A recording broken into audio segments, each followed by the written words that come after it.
Dios les bendiga, hermanas, hermanos, en este hermoso día. Para mí es una gran bendición y un gran privilegio poder estar en este lugar con la intención de poder ministrarle a personas tan hermosas como ustedes. Dice la palabra del Señor, para el que no se lo crea, que todo lo que Dios ha creado es maravilloso. Así que si quiere puede mirar de al lado y decirle, soy una maravilla de Dios. Ahí, así, muy bien, hermano, muy bien. Sí se hace. Así es. Oye, yo no, papá, este es mi día, este es mi día. Bueno, a las madres, una vez más, felicitaciones a todas. Una bendición, ¿no? Que esta semana hayamos podido festejar este día para con ustedes. Aunque en realidad, ¿no? Dicen muchos que todos los días son buenos para celebrar a las madres. Amén. Pero acuérdense también de los padres. Pero bueno, lo dejamos ahí, lo dejamos ahí. Bien. Bueno, hermanos, pues vamos a lo que más nos importa en este momento, que estoy seguro que es una de las cosas por las cuales usted vino hoy a este lugar, y es la intención de escuchar la palabra del Señor. Bueno, les invito por favor que busquemos en nuestras Biblias Gálatas capítulo 2, y el que lo encontró ya se puede poner sobre sus pies, por favor. Vamos a reverenciar la palabra del Señor. Gálatas está después de Génesis y antes de Apocalipsis. Sí. Bueno, ¿ya lo encontramos todos? Bueno, Gálatas capítulo 2. Yo voy a leer dos versículos bíblicos, el 11 y el 14. Usted solamente trate de leer la Biblia, o mejor dicho, de seguir con la vista y trate de discernir qué le está hablando el Señor en estos versículos bíblicos. Trate de ver en qué se aparecen cada uno. Bien, dice el versículo 11, pero cuando Pedro vino a Antioquía, le resistí cara a cara porque era de condenar. Pero cuando vi, estamos en el 14 ahora, pero cuando vi que no andaba rectamente conforme a la verdad del Evangelio, dije a Pedro, delante de todos, si tú siendo judío vives como los gentiles y no como judío, ¿por qué obligas a los gentiles a judaizar? Oremos. Padre nuestro que estás en los cielos, Dios mío, en este momento vengo delante de tu presencia, humillándome delante de ti, conociendo cuál es mi lugar delante de tu persona. Señor, tú eres Dios, pero nosotros no lo somos. No tenemos ni el poder ni la sabiduría necesaria para poder vivir y experimentar la vida que desde antes de la fundación del mundo tú tenías preparada para que nosotros, delante de tu presencia, pudiéramos hacer las obras que tú has preparado para que vivamos en ella. Por eso, Padre, te rogamos ahora que tú nos hables por medio de tu Espíritu Santo. Que tu Espíritu Santo renueve nuestro entendimiento y ponga en nuestros corazones la verdad que hoy tú quieres que nosotros creamos para tu gloria.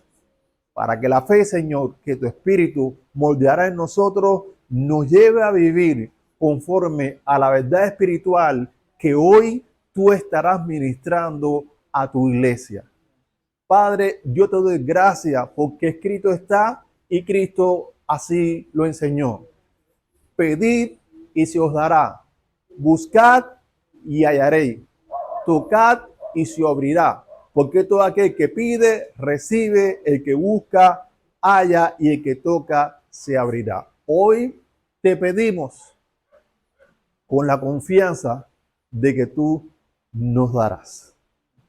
Gracias, Padre. Gracias, Padre. porque estamos confiando, Señor.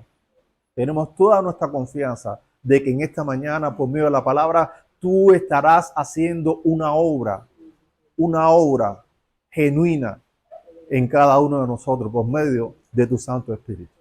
En el nombre de Jesucristo, Señor, te pedimos todas estas cosas. Te damos gracias y te decimos, Señor, amén y amén.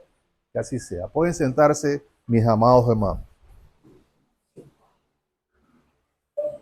Existen costumbres en México que afectan en buena medida a las personas. Hoy quiero compartirle 3, pero siento que de estas 3, la que más afecta, en este caso, a la vida de la iglesia es la tercera. La primera costumbre que veo en México con claridad es que, y si ustedes en algún momento lo han escuchado de mí, perdónenme, no es que no estoy viejito, es que esto que voy a compartir le ilustra bien lo que quiero compartir. Invitan a una fiesta a las 5 de la tarde con la intención de empezar ¿a qué hora? A las 6. Eso, de cierta manera, yo siento con el perdón de los mexicanos, porque la mujer dice, bueno, si no te gusta que en México hagamos eso, pues váyase para Cuba. No, es que Dios me trajo para eso. Dios me trajo para eso. Dios me trajo para ser de bendición, para que Él, a través de mi persona, voy a ayudar a los mexicanos y ya me metí en problemas. Pero bueno, ustedes saben. Ustedes que son mexicanos, no me crucifiquen. Pero es una realidad. Hay muchos mexicanos que quieren ser puntuales, hay muchos mexicanos que quieren ellos vivir conforme a la palabra y se le dicen a las 5 de la tarde, ellos están a las 4:30, pero qué dolor cuando se dan cuenta que no empieza a las 5, sino que empieza a las 6 y a veces hasta las 6:30. Eso es una costumbre que afecta a las personas en buena medida.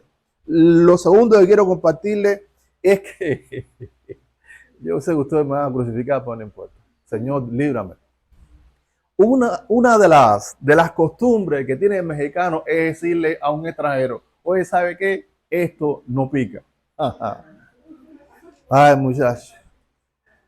Cuando usted hace así y agarre lo que le brinde y tú, bueno, pero pica, no pica. Y usted hace así y le introduce el diente. Ay, como decimos en Cuba, candela. Parece que uno está comiendo candela, pica un montón. Pero para el mexicano, pues no pica, porque no pica para ellos como que pica poco. Y cuando te dicen también, no, pica poco, no, es peor. Si te dicen no pica, es porque sí pica. Y si te dicen pica poco, es para aguántate, que esto va a salir corriendo de aquí. Así que preparándose un cubo de hielo para que te traiga los hielos así porque te vas a quemar. Bueno, y el último, la última costumbre es que al mexicano, en sentido general, lo he visto, lo he percibido, usted me dirá, no le gusta confrontar con la verdad a las personas que lo necesitan. Yo he visto, hermano, que en México confrontar a una persona con la verdad que le va a ayudar a salir de un problema que tiene, con la verdad que le va a ayudar a poder quizás ser mejor esposo, mejor esposa, mejor padre, mejor hijo, etcétera. En México como que eso se ve como una falta de respeto. Es decir, se ve como una falta de respeto que tú le das a una persona, ¿sabe qué? Mire, perdóneme, con mayor respeto que usted merece, pero de parte del Señor quiero decirle esto. Y eso como que no se ve bien. Ahora bien, entonces en vez de confrontar a la persona para ayudarla en su necesidad, mejor se lo cuentan a otra, que a lo mejor ni le interesa. Y se cae en lo que se conoce como el chisme. Y pregunto, delante de Dios, ¿qué será mejor? ¿Hablar a espaldas de las personas o decirle la verdad al desnudo para que pueda salir de su error? Pues decirle la verdad. ¿A través de qué? De la confrontación. Por eso, viendo esta necesidad que hay en México, yo pregunto, ¿y acaso no pasará así también a veces en las iglesias, empezando por la nuestra? Pues puede que sí. Por eso, en el nombre de Jesucristo, hoy vamos a enseñarle a la iglesia cómo confrontar con la verdad. Por eso el título que le he puesto a la prédica hoy es Aprendiendo a confrontar, aprendiendo a confrontar. Como iglesia necesitamos aprender a confrontar a otras personas con la verdad para poder abrirle los ojos. Tenemos que aprender a confrontar con la verdad para ayudarle a cambiar. Y vamos a ver cómo se hace para que cuando lo hagamos sin miedo, lo hagamos entendiendo que es correcto y que la persona que nos está escuchando o a la que nosotros le queremos hablar lo necesita. Y si esa persona es enseñarle y está dispuesta a cambiar, de seguro nos lo va a agradecer. Y lo demás que suceda, no importa. Bien, estaremos respondiendo, por lo tanto, en este momento a la siguiente pregunta. Sí, esta es la pregunta que vamos a estar respondiendo hoy para aprender a confrontar. ¿Qué necesitamos? ¿Qué necesitamos para aprender a confrontar, en este caso, a los miembros de nuestra iglesia o a quien Dios nos muestre? ¿Qué necesitamos para aprender a hacerlo? Bueno, en primer lugar, la disposición de confrontar por amor a esa persona y primariamente por amor a Dios. Por amor a Dios que nos va a guiar y por amor a la persona que lo necesita, nosotros tenemos que estar dispuestos a confrontarle. La disposición, la inclinación del corazón a hacerlo. Bueno, en el versículo número 11 leemos lo siguiente. Pero cuando Pedro vino a Antioquía, le resistí cara a cara, porque era de condenar. Según lo que estamos viendo ahora, Pablo estuvo dispuesto a resistir cara a cara al apóstol principal de los judíos. Después de que Cristo resucitó de entre los muertos, habló con Pedro y le dijo, ¿sabe qué, Pedro? ¿Tú me amas más que esto? Bueno, sí, Señor. Bueno, me vas a apacentar a las ovejas, me vas a apacentar a los corderos y me vas a cuidar las ovejas. Tú vas a estar al frente de la iglesia. Tú te vas a encargar de los demás. Incluso cuando Cristo, antes de que Cristo fuera llevado prisionero y después crucificado, Jesús le dice a Pedro, mira, ¿sabe qué? Satanás os ha pedido para zarandearos, pero allá yo he orado para que tu fe no te falte. Y entonces cuando te vuelvas, venga con todos los hermanos y me esperes en tal lugar. Es decir, que Jesús de cierta manera había delegado el liderazgo a Pedro y entonces los apóstoles tenían la responsabilidad, o los discípulos, de seguir a Pedro, donde Pedro era que se iba a encargar de guiarlo. Inclusive también en Hechos capítulo 1, si no recuerdo más, bueno, en Hechos capítulo 1 se narra que una vez que Cristo ascendió, Pedro tomó la decisión como líder de la iglesia de escoger, echando suerte al apóstol que iba a quedar en lugar de Judas, que fue Isaurco. Entonces, hermanos, ¿de qué estamos hablando? Hablamos todo esto para que entendamos de que Pedro no era cualquier persona. Era el líder principal de la iglesia, en este caso judía, porque ya veremos después de que en el caso de Pablo, él fue levantado por Dios para ser el apóstol de los gentiles, mientras en este caso Pedro era el apóstol de los judíos. Pero bueno, ya eso es otra historia. Ahora bien, cuando Pablo conocía el evangelio ya hace rato de que Pedro estaba ministrando, hace rato que ya Pedro era un líder que predicaba y se convertían como 3,000 personas, etc. Era un hombre reconocido, era una persona que tenía tremendo prestigio, pero resulta ser que ese Pablo que viene tiempo después, ve que el apóstol, que se supone que Cristo había dejado de frente, estaba haciendo cosas indebidas. ¿Y qué hizo Pablo? Leo para que, es que me gusta como la Biblia lo expresa. Pero cuando Pedro vino a Antioquía, le resistí, ¿qué? ¿Por qué? Era de condenar. ¿Qué es la condenación?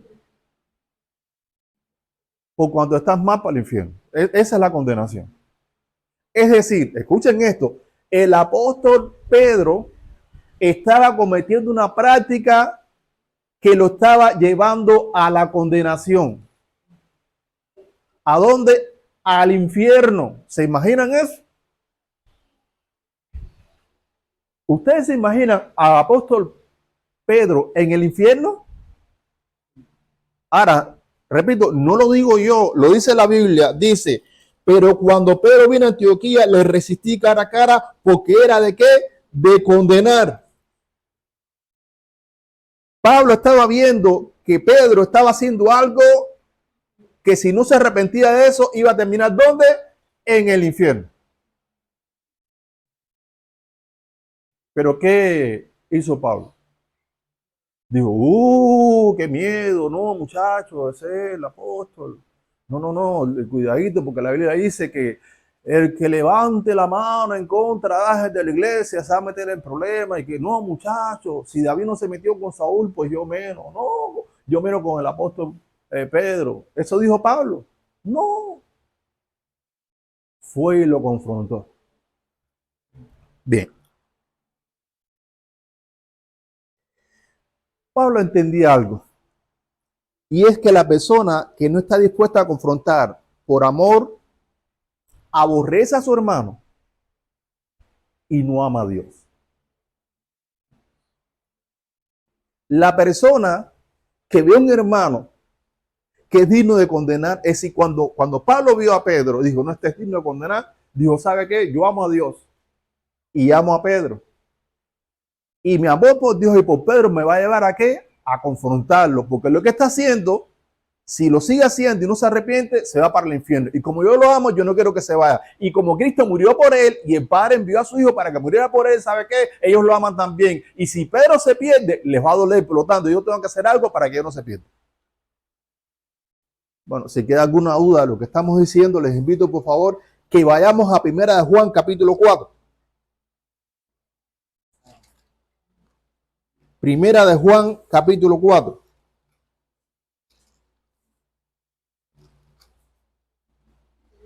Versículo 18 al 21. 1 de Juan capítulo 4, versículo 18 al 21. Dice así: hijos míos, no amemos de palabra, perdón. Ahora sí, vamos. Estamos en el 3, ahora sí. Dice, en el amor no hay temor, sino que el perfecto amor, estamos 4:18, en el amor no hay temor, sino que el perfecto amor echa fuera el temor, porque el temor lleva en sí castigo, de donde el que teme no ha sido perfeccionado en el amor. ¿Qué estamos viendo aquí? La Biblia dice que cuando uno ama a Dios, no hace lo que Dios manda porque, qué miedo, es que si no hago lo que Dios manda, entonces Dios me castiga y me enferma y me cierra las puertas, e incluso hasta me puede mandar para el infierno. Entonces, como yo no quiero que Dios me mande al infierno, entonces voy a hacer lo que Él manda. Escuchen bien, el que viva así va al infierno. Repito, la persona que viva haciendo la voluntad de Dios, porque si no se va para el infierno, esa persona está haciendo obras para librarse del castigo de Dios. La salvación no es por obra, es por fe para llenarse de gloria. Si usted vive en el miedo de Dios, es que si no amo a Dios, es que si no hago esto, me voy para el infierno, usted va a terminar en el infierno. Bueno, Tony, entonces, ¿qué hacer? Bueno, ¿qué dice la Biblia? ¿Honra a quién? A tu casa, a tu padre, a tu madre. ¿Para qué? Para que vivas muchos años en la tierra y qué más, y te vaya bien. ¿Y Dios que es tuyo? ¿Y Dios que es mío? ¿Y Dios que es de nosotros? Entonces honremos a Dios. ¿Cuál es la diferencia entre la obediencia y honrar a Dios? El que vive para obedecer a Dios, porque si no se va para el infierno, está esperando a que Dios le mande, a que Dios lo obligue para hacer las cosas y entonces hacerlas. Pero el que vive para honrar a Dios, Él no espera que Dios lo mande, él nada más está al tanto de qué es lo que hay en el corazón de Dios que le agrada para hacerlo. Y entonces lo que lo motiva no es el temor a perderme, el temor a lo que me van a hacer. Lo que lo motiva a hacer la voluntad de Dios es el amor.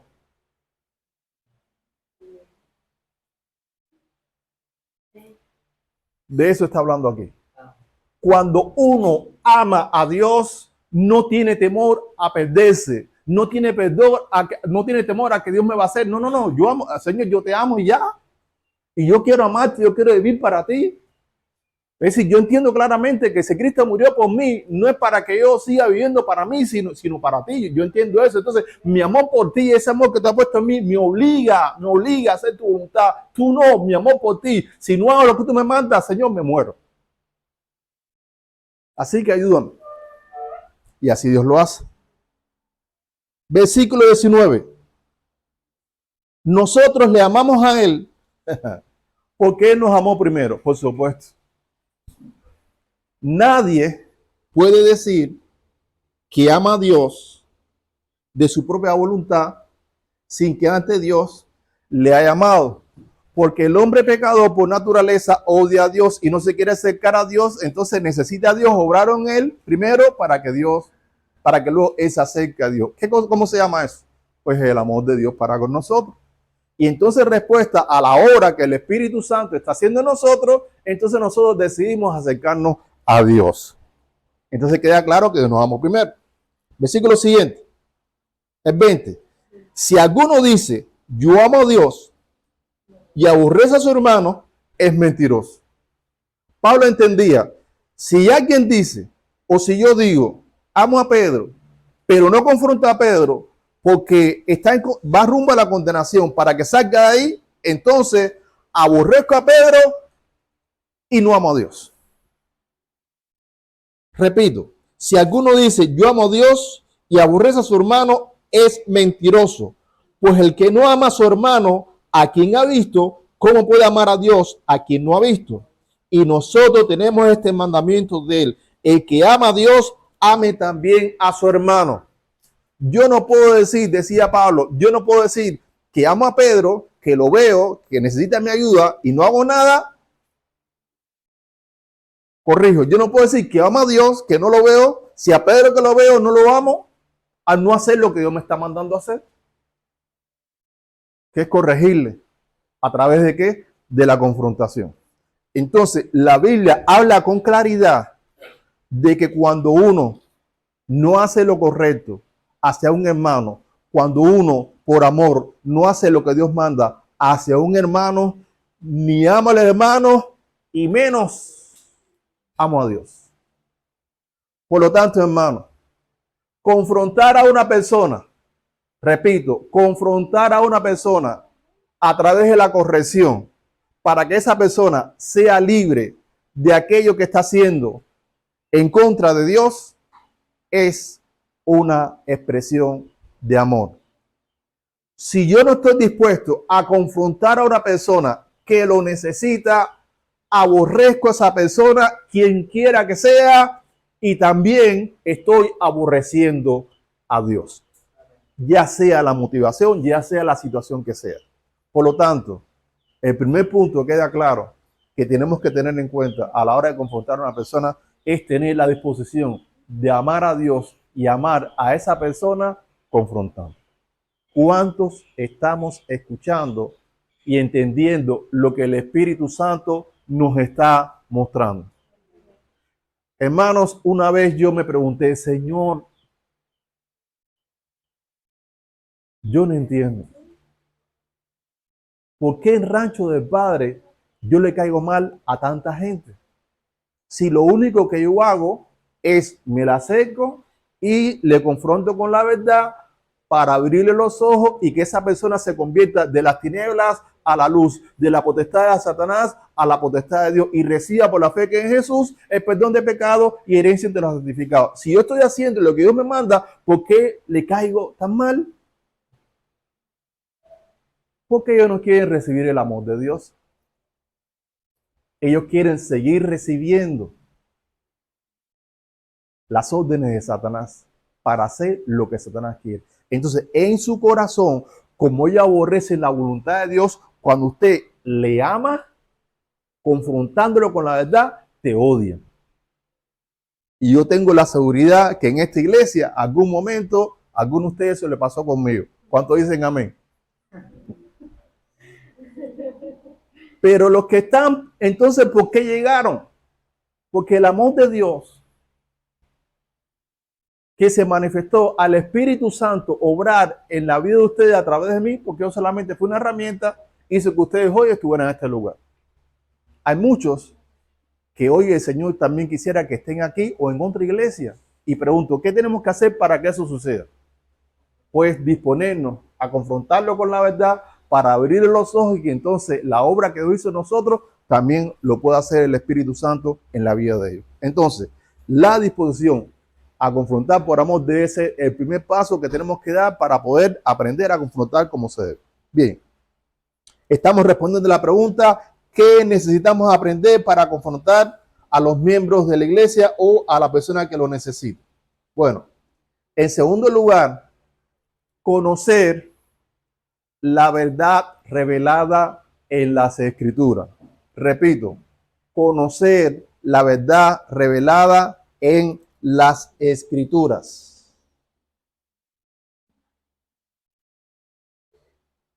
Aquí regresamos a Gálatas capítulo 2, versículo 14. Dice la palabra que Pablo dijo, pero cuando vi que no andaban rectamente conforme a la verdad del Evangelio.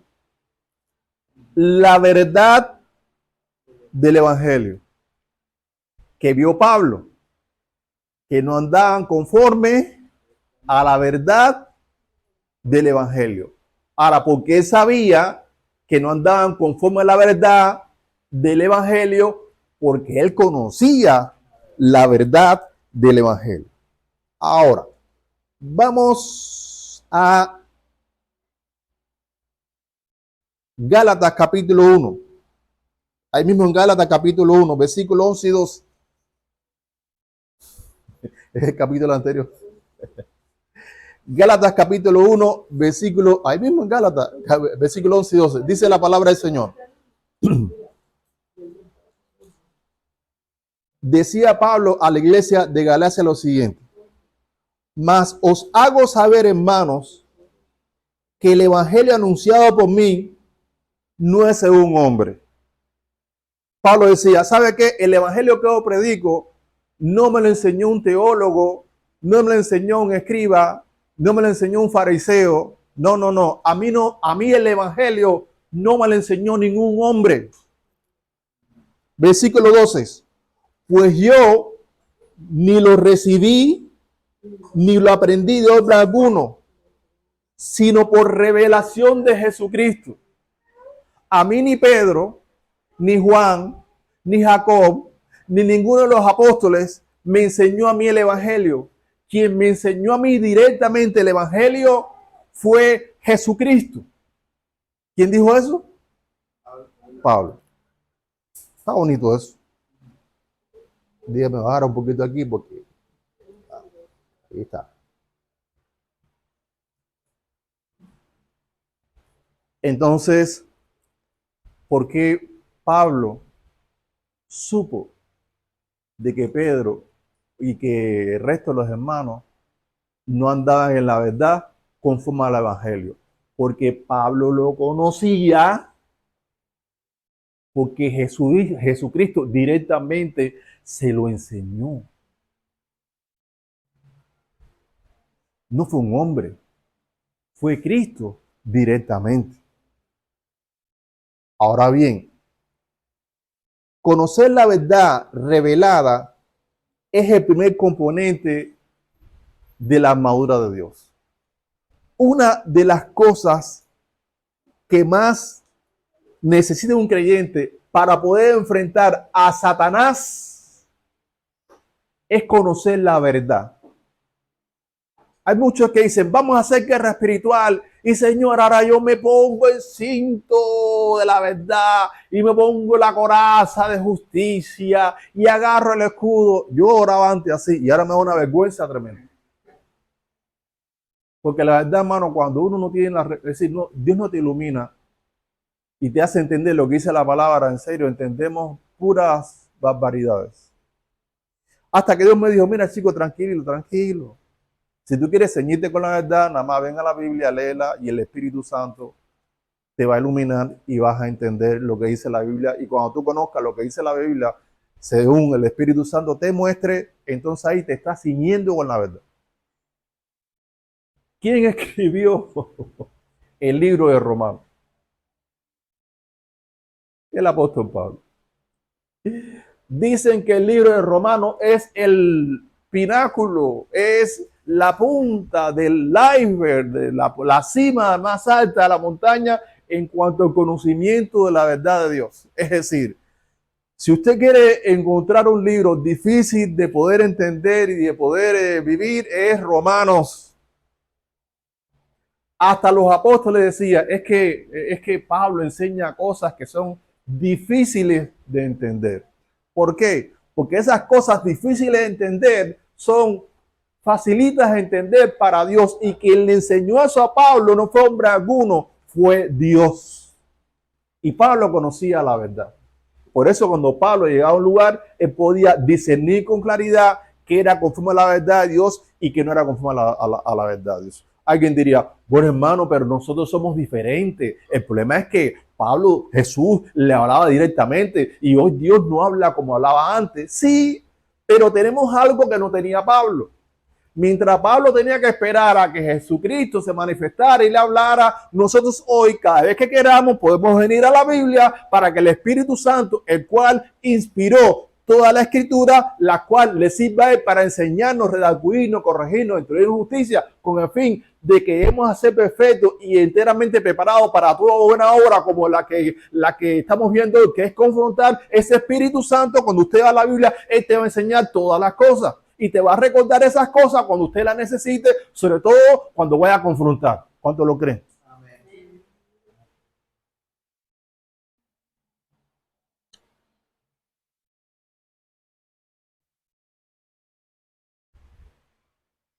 Si yo soy ciego y le digo, hermano, les invito a pasear por un pantano, yo quiero ser su guía, ¿me seguiría? ¿Por qué? Por eso hay un dicho que dice que en el país de los tuertos, corrijo, en el país de los ciegos, el tuerto es rey. Repito, en el país de los ciegos, el tuerto es rey. Y eso pasa mucho en las iglesias hoy en día. Que hay líderes espirituales que están tuertos, pero sus ovejas están ciegas. Entonces ellos, desde su ojo de pirata, porque después de pirata le falta un ojo, ¿ves? Desde su ojo de pirata, piratas al fin. ¿Qué hace un pirata? Robar, matar, destruir. Eso es lo que hacen con las ovejas. Porque como las abejas creen todo lo que... No, para que si quiere responda a la llamada. O para el teléfono, ya. Póngale en silencio porque si no, pues imagínense ustedes, siento que ya me está poniendo la alarma para que acabe la prédica.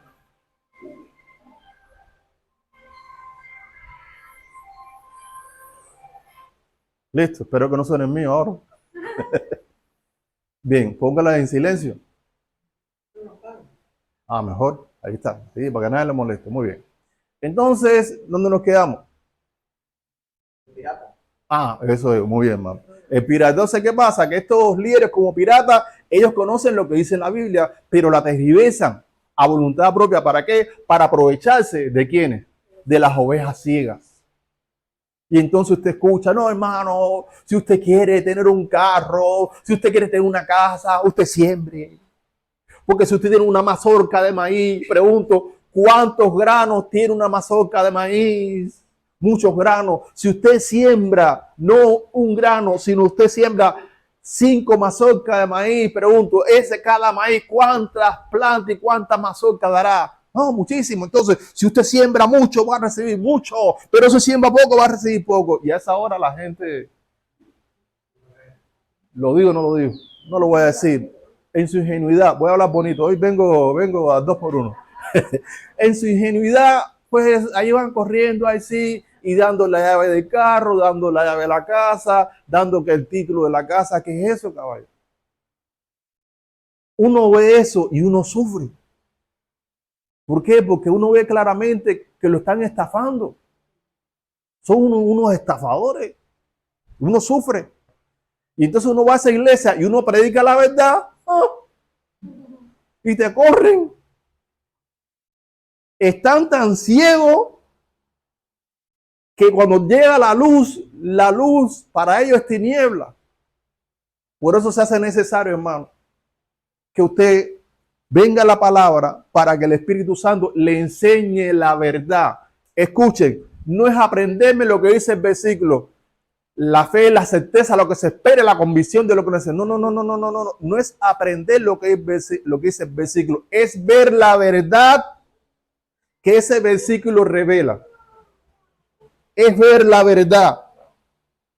Una cosa es decir, no, el amor es hacer lo que Dios manda. No. El amor no es hacer lo que Dios manda. Hermano, ¿qué está diciendo? Si Jesús dijo, el que me ama, mi palabra guardará. Jesús no está diciendo que el amor es guardar su palabra. Jesús lo que está diciendo es que si tú lo amas, tú lo vas a hacer. ¿No lo ves? ¿Ves la diferencia? Una cosa es que yo diga, porque suena como esto altera hoy. Una cosa es que yo diga, ay Jesús, yo quiero amarte, déjame guardar tus mandamientos. Eso no fue lo que dijo Jesús. Jesús dijo, si tú me amas, tú dices, ay, Jesús, yo te amo, ¿qué hago? Jesús, dime qué hago, porque si tú no me dices lo que tengo que hacer, me muero. Dime qué es lo que te gusta, dime qué es lo que te agrada. Por ejemplo, cuando tenemos una novia, la novia dice, ay, a mí me gusta el cine. ¿Qué dice uno? A mí también. Ay, a mí me gusta la playa, a mí también. Todo lo que te guste, antes que me lo diga, todo lo que te gusta, a mí también me gusta. Donde tú quieras ir, yo voy, porque a mí me gusta. Mentira. Después se casan y no van a ninguna parte. Pero ¿qué pasa? Que él quiere que ella se sienta amada. Entonces, todo lo que a él le gusta, pues él lo hace. Eso es amor, de la misma manera para con Dios. Es decir, si yo amo a Dios, yo quiero saber, Señor, ¿qué te agrada? ¿Qué te gusta? No, a mí me gusta que si tú ves que hay una persona que está en pecado, tú vayas y lo confrontas.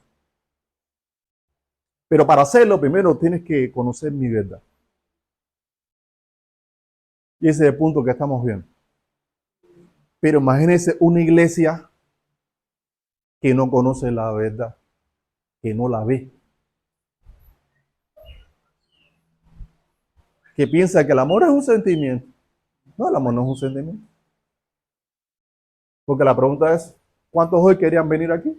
¿Cuántos sentían hoy venir en la mañana, levantarse temprano, prepararse para venir aquí? Hay veces que yo siento el deseo de que, Señor, ¿por qué hoy no es lunes? Porque es domingo. Ah, ok, ya entendí.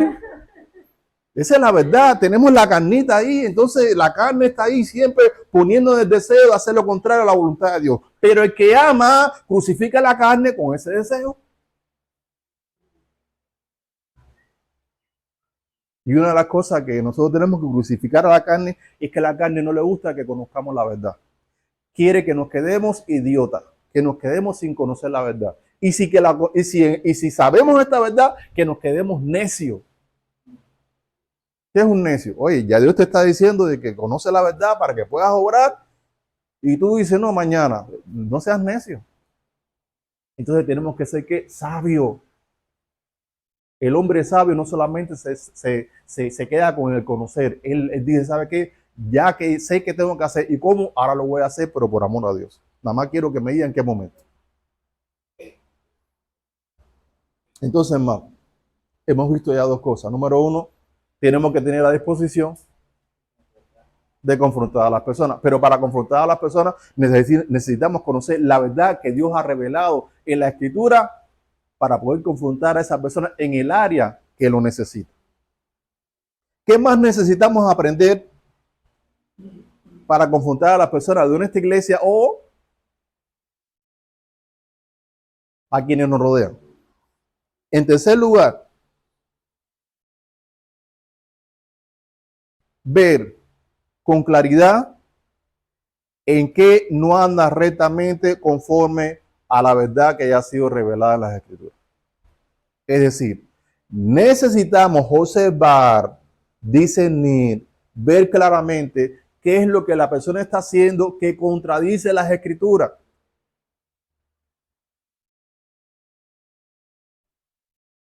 Yo necesito conocer primero qué dice la Biblia y entonces ver si lo que dice la Biblia lo está viviendo la persona. Si no hay no hay coincidencia, entonces, bueno, hermano, ven que te voy a confrontar. Pero necesito primeramente ver qué es lo que dice la Escritura.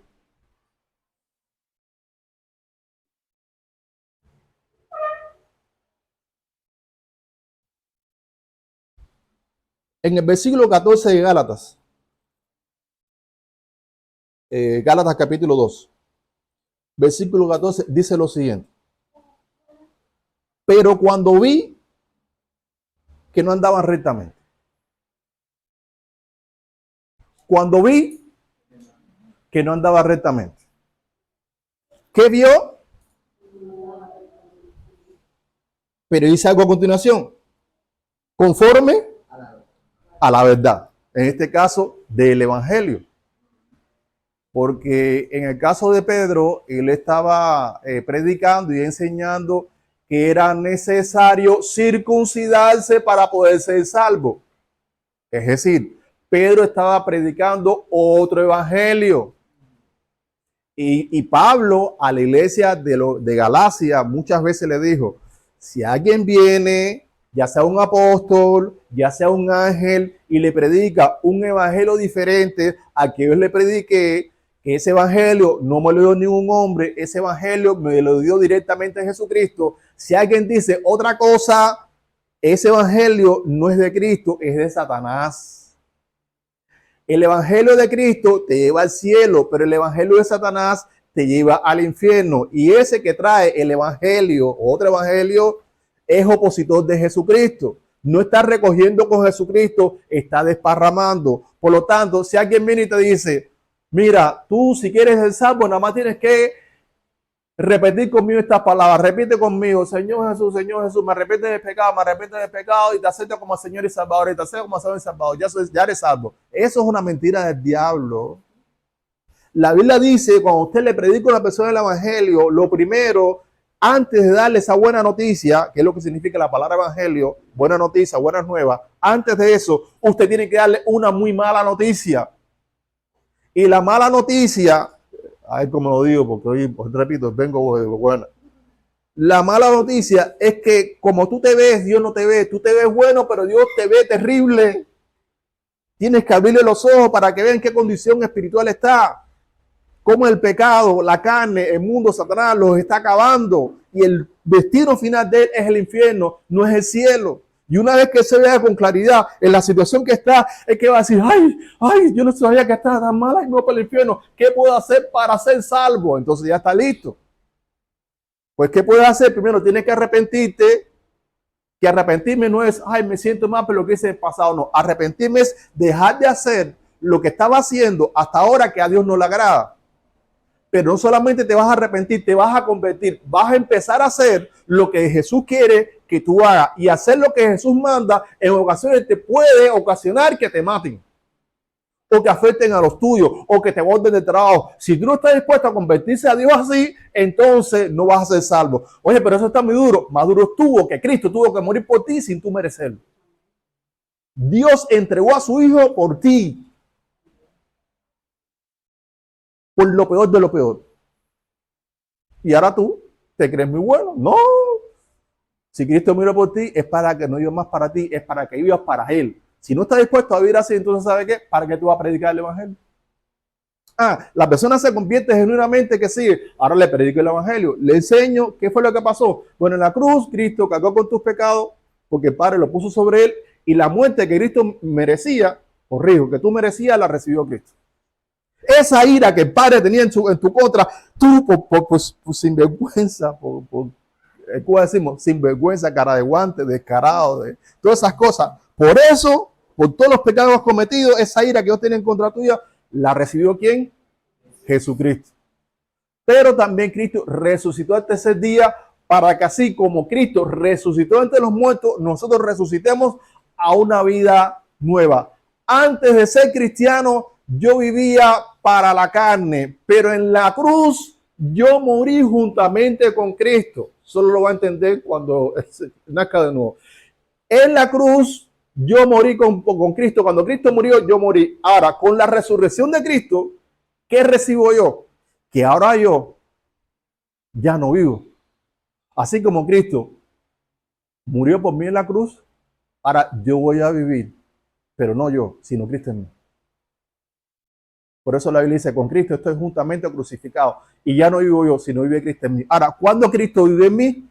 Cuando yo obedezco lo que el Espíritu Santo me dice que haga. No hay ninguna condenación para los que están en Cristo Jesús. ¿Quiénes son los que están en Cristo Jesús? Los que no andan conforme a la carne, sino conforme al Espíritu. Ese es el evangelio que hay que predicar. Si usted predica otra cosa, la persona no se va a convertir. Hermano, yo tuve muchos años en el evangelio. Déjame, porque ya estamos ahogando. Estuve muchísimos años en el evangelio viviendo puras mentiras. Ahora, la culpa no era ni del líder, ni de, no, la culpa era, la responsabilidad era mía. Yo lo considero así. Pero también pienso, ¿no? Que Dios tiene su tiempo para todo. Entonces, poco a poco, Dios me ayuda a salir de qué? De la mentira. Porque a lo mejor predicaba en la iglesia la verdad, pero yo entendía otra cosa, porque muchas veces pasa eso. Aquí predicamos la palabra y pasan 3 años y entonces, de pronto, en internet, alguien sube, no sé, una imagen y la persona me dice, oye, Tony, ¿sabe qué? Oye, hoy Dios me enseñó esta verdad. Y yo lo miro y digo, oye, hace 3 años que estoy predicando esto y resulta que hoy aprendiste la verdad porque al final no soy yo quien cambia a la gente, no soy yo quien transforma a la gente, quien lo hace es el Espíritu Santo. Ahora, bueno, yo me entrego a Él y trato de que Él lo haga a través de mí, pero Él sabe cómo tratar con cada quien y con cada persona. Pero es básico que si nosotros vamos a predicar el Evangelio, que lo hagamos como se debe. Y eso era lo que encendía a Pablo. Pablo sabía que lo que estaba haciendo Pedro y lo que estaba haciendo el resto de los hermanos de la iglesia era algo terrible. Por eso dice claramente, leo nuevamente el 14. Pero cuando vi que no andaba rectamente o conforme a la verdad del evangelio, dije a Pedro, y ahí lo que sigue. ¿Qué punto estamos viendo? ¿Qué punto estamos viendo ahora? Que es necesario ver con claridad qué es lo que está haciendo mal la persona que no coincide con lo que dice la palabra. Ahora, quiero describirles rapidito aquí esto, de cierta manera, ¿qué vio Pablo? Primero vio cómo otros judíos participaban en la misma simulación que Pedro. Versículo 13 dice lo siguiente.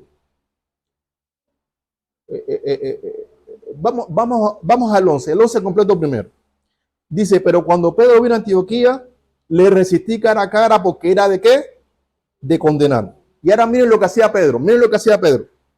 Pues antes que viniesen algunos de parte de Jacob, comía con los gentiles, pero después que vinieron, se retraía y se apartaba porque tenía miedo de lo de la circuncisión.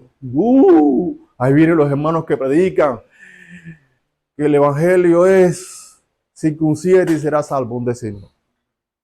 Ay, qué miedo. Entonces, para que no me digan nada, porque tú sabes, Jacob después me va a regañar. Ajá. Entonces, ¿qué hizo? Empezó a predicar lo que no tenía que predicar. Ese fue Pedrito. Pero el 13 dice, y en su simulación participaban también los otros judíos de tal manera que aún Bernabé fue arrastrado por la hipocresía de ellos. Es decir, habían otros judíos que eran cristianos que cuando vieron que los hermanos que envió Jacob llegaron a, ¿cómo esto? Decía, a la iglesia, dijeron, ¿sabe qué? Pues nosotros para no meternos en problemas, lo que ellos digan, pues así lo dejamos. Hermano, qué terrible que una iglesia venga personas, quién sabe dónde, que se dicen los profetas, que se dicen los ungidos, que se dicen los apóstoles, y empiezan a enseñar otras cosas que Cristo nunca dijo y que Cristo nunca mandó. Y que la gente está viendo que eso no es correcto y griten, amén, amén, y le aplaudan. El día que usted vea que yo estoy predicando una herejía, sea el hermano Tony, sea Marvin, sea quien sea, y esté haciendo lo que sea, usted se levanta y me confronta. Eso sí, nada más si me va a confrontar, tenga lista la palabra con la que me va a confrontar. Porque si dice, no, es que yo pienso, no, no es lo que usted piensa, es lo que la Biblia dice. Porque lo que la Biblia dice, quien lo dice. Y lo que la Biblia habla, quien lo habla. Por lo tanto, si usted me muestra la Biblia, yo sé que lo que dice la Biblia, Dios me lo dice y Dios me lo habla. Entonces lo voy a creer. Pero usted me dice, no, es que a mí me dijeron, no, a mí no me venga diciendo lo que te dijeron. A mí no me traiga palabra de hombre. A mí dime lo que Dios te dice en su palabra. Y si usted me habla lo que Dios dice en su palabra, pues yo lo acepto. Y si veo como que no está muy nebuloso, bueno, termino la prédica ahí y la próxima semana nos vemos. Y en esa semana me reúno con ese hermano para los dos estudiar la Biblia, a ver qué es lo que dice la Biblia y al final pues ya lo que el Espíritu Santo nos muestre, eso hacer. Miren, tanto Jesús como el mismo apóstol Pedro que estamos viendo que Pablo estaba en este caso reprendiendo, y aún el apóstol Juan arrojaron luz respecto a este tema de cómo discernir, cómo ver con claridad qué es lo que están haciendo la gente, sobre todo el liderazgo. Mateo capítulo 7, versículo 15. Mateo capítulo 7, versículo 15.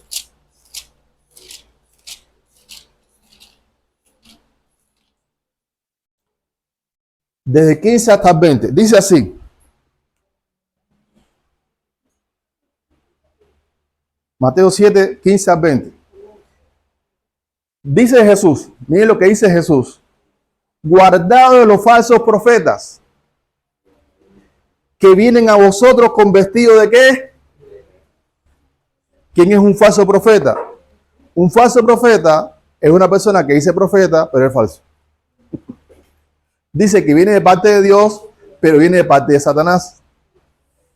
Dice que vive guiado por el Espíritu, pero vive guiado por la carne. Y dice que es un siervo del reino de Dios, pero en realidad es un siervo de las tinieblas. Ese es un falso profeta. Continuamos. 16. Voy de nuevo. Guardad a los falsos profetas, de que 15, guardad a los falsos profetas que vienen a vosotros con vestido de ovejas, pero por dentro son los rapaces. Dice 16. Por sus frutos los conoceréis. ¿Cómo saber si un líder espiritual es lobo o es oveja? Por los frutos. Por los frutos. ¿Qué fruto?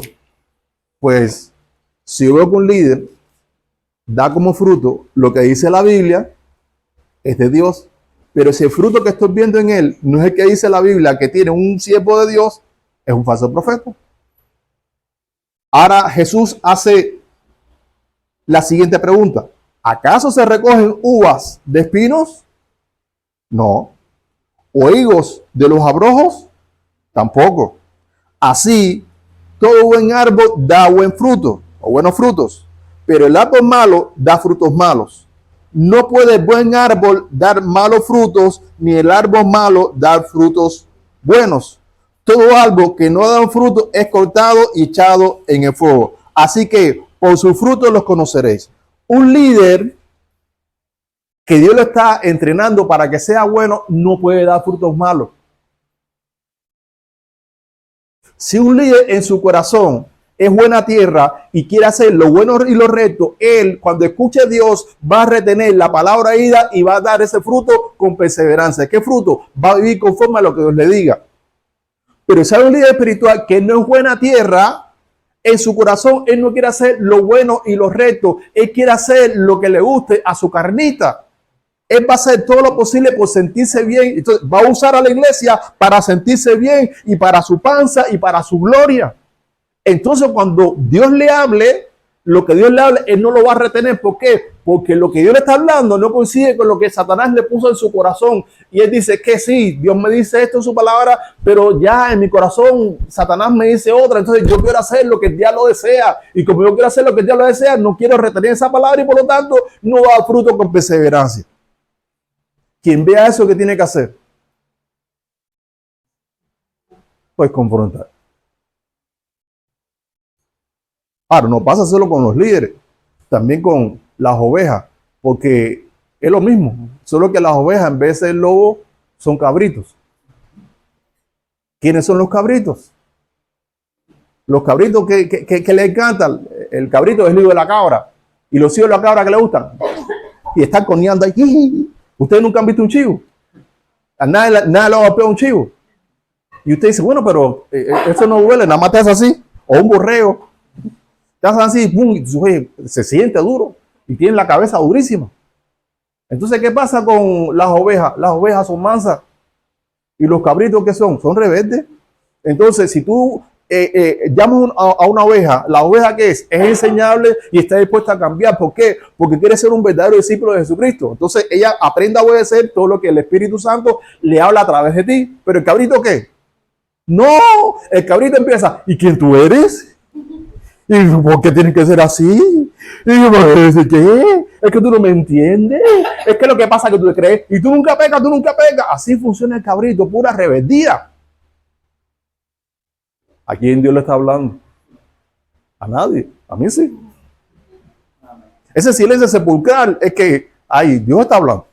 Cuando en la iglesia no hay amén y la gente está así como que Dios está hablando.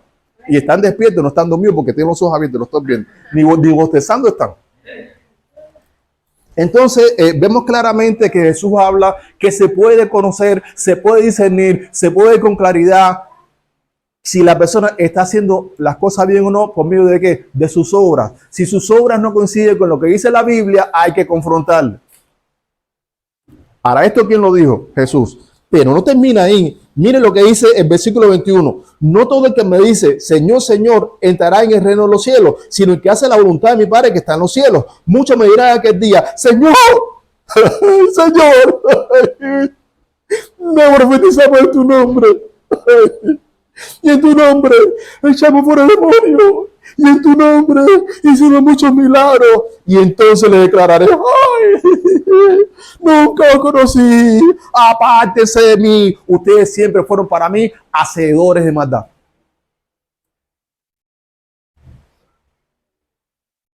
¿Cuál es el fruto de una persona que es lobo o es cabrito? Hace la maldad. Todos los que estamos aquí, ninguno, claro, si somos cristianos, ninguno somos buenos. Pero estamos trabajando en eso. Siempre que Dios nos habla, escuchamos su voz y buscamos creerle. Y el resto fluye solo. Porque la fe te mueve a obrar. La fe sin obra es muerta, pero la fe que Dios produce en nosotros nos lleva al cambio. Pero la persona que en su corazón quiere hacer el mal, lo que Dios le habla no lo creen. Dios le dice, ¿sabe qué? Si quieres ser poderoso, aprende a ser sumiso. ¿Cómo? Sí. Cuando alguien venga y te dé una cachetada, tú humíllate delante de mí y pregúntame, Señor, ¿qué quieres que haga? ¿Usted cree que una persona que es cabrito va a recibir eso? Dice, no, a mí me meto una cachetada y le meto 5. Y luego 5 cachetadas y 3 patadas para que respete. ¿Usted cree que una persona que es cabrito o es lobo va a predicar el evangelio por amor a los demás? ¿Va a correr a la persona por amor a ellos? No, es que ellos dicen, es que yo no me quiero meter en problemas. ¿Para qué? Que venga otro, pero yo, pues no. Tristemente, hermano, quienes estén así, porque hay que confrontarlo, para ver si Dios en su misericordia le concede que escapen del lazo de que están presos. ¿Por qué? Porque dice claramente que por ser hacedores de maldad, ¿qué va a pasar?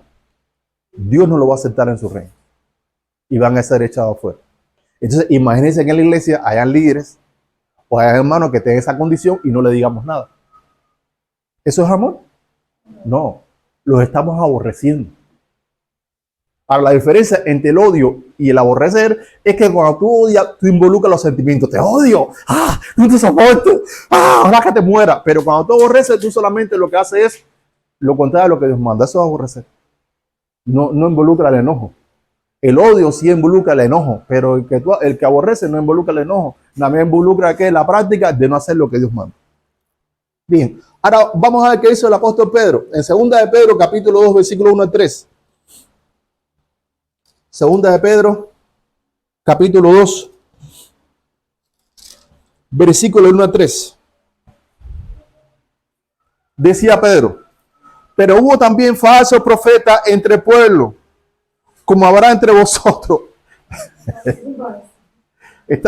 ¿Quién está diciendo esto? Pedro.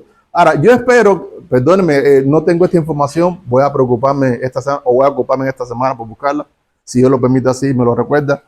Pero no sé si esto lo dijo antes o después. Espero que haya sido después de la repensión de Pablo. Espero que haya sido después.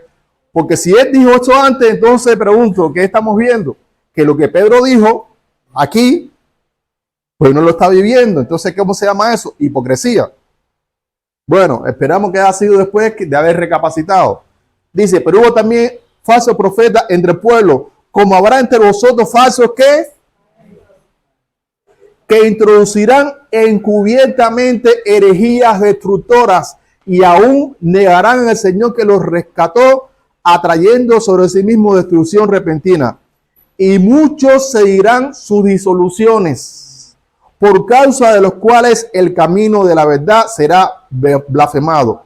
Y por avaricia harán, ¿qué cosa? En serio, hermano, esto es como una película de lo que está pasando hoy. Y por avaricia harán mercadería de vosotros con palabras fingidas. Hermanitas, aleluya, ¿cuánto alaban al Señor? ¿Cuánto quieren ver la gloria del Señor? La gloria de Jehová cayó en el Sinaí. ¿Y cuánto le dice?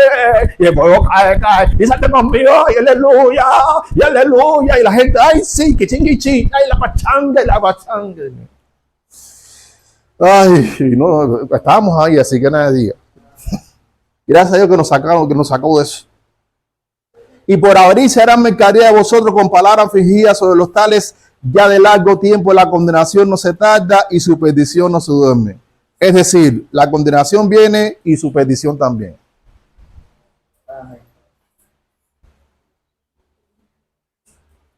En esta iglesia existe la posibilidad de que más tarde o más temprano se levante un falso maestro. Para cuando llegue ese momento, ya tenemos que estar listos para llamarlo solito, sin que nadie se entere, y confrontarlo. Y si sigue la misma, pues buscar a uno o dos personas para que entre dos o tres quede claro de que se habló con él y volverlo a confrontar, y se le da su tiempecito. Y si sigue lo mismo, se le para aquí al frente y se le da su tiempecito. Y si sigue lo mismo, lo expulsamos de la iglesia y se lo entregamos a Satanás. Escrito está, todo lo que sea atado en la tierra será atado en los cielos. Es decir, si nosotros se lo entregamos a Satanás, Señor, lo hacemos para que tú lo disciplines, para que él entienda y se regrese bien tranquilito. Si nosotros decimos esto aquí, ¿qué dice Dios en el cielo? Sí. Pero si la persona regresa arrepentidito, entonces le quitamos el castiguito y Dios, ¿qué va a hacer? También se lo va a castigar. Dios le va a quitar el castigo. Eso se llama disciplina en la iglesia. Pero ¿qué pasa si de pronto una persona o un hermano en la iglesia empieza a sembrar cizaña, empieza a sembrar división o empieza a hacer cosas indebidas y nadie le dice nada? Escrito está que por la hipocresía de uno, otros van a decir, pues si él lo hace, yo lo voy a hacer también. Y vamos a ser arrastrados por la hipocresía de esa gente. En el nombre de Jesús y para la gloria de Dios, hermano, eso aquí no puede pasar. Ahora bien, ¿qué dice el apóstol Juan en 2 de Juan? Esos son los libros que siguen 2 de Juan, versículo de 9 al 11. Dice el apóstol Juan, cualquiera, ¿qué significa cualquiera? Cualquiera, que se extravía, ¿de dónde? Vamos a ver de dónde. Y no persevera en la doctrina de Cristo. ¿Qué es extraviarse y no perseverar en la doctrina de Cristo? Es que lo que Cristo dijo que hay que hacer, yo en vez de hacer eso, estoy haciendo otra cosa. Pero aquí habla de extraviarse, es decir, La persona lo está haciendo a conciencia o puede que no. Bueno, vamos a verlo así. Si se le confrontó y sigue igual, está extraviado. Ya se le habló, pero no quiere. Repito, cualquiera que se extravía y no persevera en la doctrina de Cristo, no tiene a Dios. ¿Por qué? Porque ¿qué es de Dios? La palabra de Dios oye.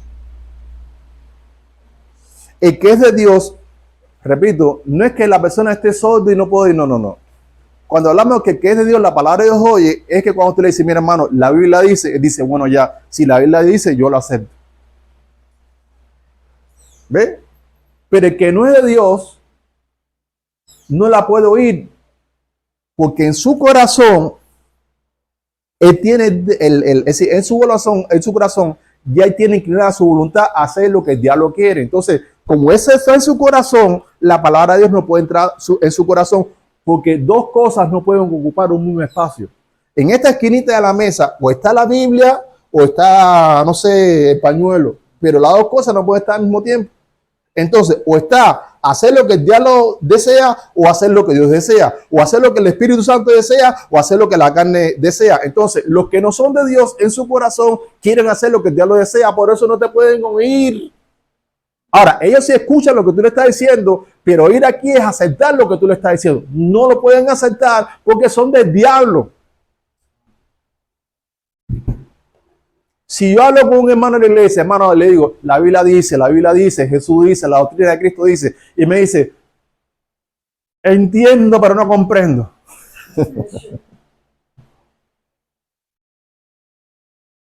Lo más probable, hermano, es que no sea Dios. Y que usted esté hablando con un hijo del diablo. Y los hijos del diablo, por naturaleza, son necios. Y el sabio que trata de convencer a un necio, ¿qué termina haciendo? Entonces mejor lo deja ahí y le da un tiempecito. Y después sigue los pasos que hablamos hace un rato. ¿Por qué? Porque si no le hace caso a Dios, menos nos va a hacer caso a nosotros. Y nosotros no podemos convertir a las personas. Lo hace Dios cuando le habla a esa persona y produce fe en esa persona. Es Dios quien produce la fe. Si esa persona está resistiéndose, entonces porque probablemente Dios en ese momento ni siquiera quiere tener misericordia de él porque no quiere arrepentirse de sus pecados. Continuamos. Versículo 9 dice, leo nuevamente, cualquiera que se extravía y no persevera en la doctrina de Cristo, no tiene a Dios. El que persevera en la doctrina de Cristo, ese sí, tiene al Padre y al Hijo.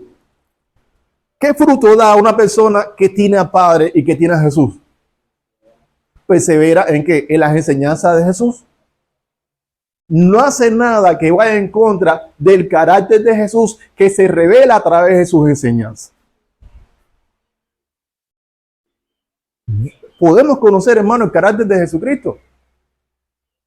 Por ejemplo, Cristo era una persona que en su carácter amaba a sus enemigos. ¿Cuántos quieren ser como Jesús? Pues mira cómo Cristo amaba a sus enemigos y usted haga lo mismo. Y ahí me incluyo, yo también. Entonces, si usted persevera en la doctrina de Cristo, usted va a desarrollar el carácter de Cristo porque tiene a Dios. Porque el Espíritu Santo está en usted. Porque usted es una nueva criatura que está en Cristo. Nueva criatura es, las cosas viejas pasaron y aquí todas son hechas nuevas. Antes tú te portabas de una manera y ahora te portas de otra porque eres hijo, hija de Dios. Dios está en ti. Todo lo puede en Él que te fortalece. Y si Él está contigo, ¿quién contra ti? No hay diablo, no hay circunstancia, no hay nada que te pueda separar del amor de Dios. Dios te ama y Él te va a sustentar, te va a proyectar. Dios va a hacer todo porque Él lo hace todo. Nosotros solamente tenemos que hacer, dejarnos llevar por el Espíritu Santo.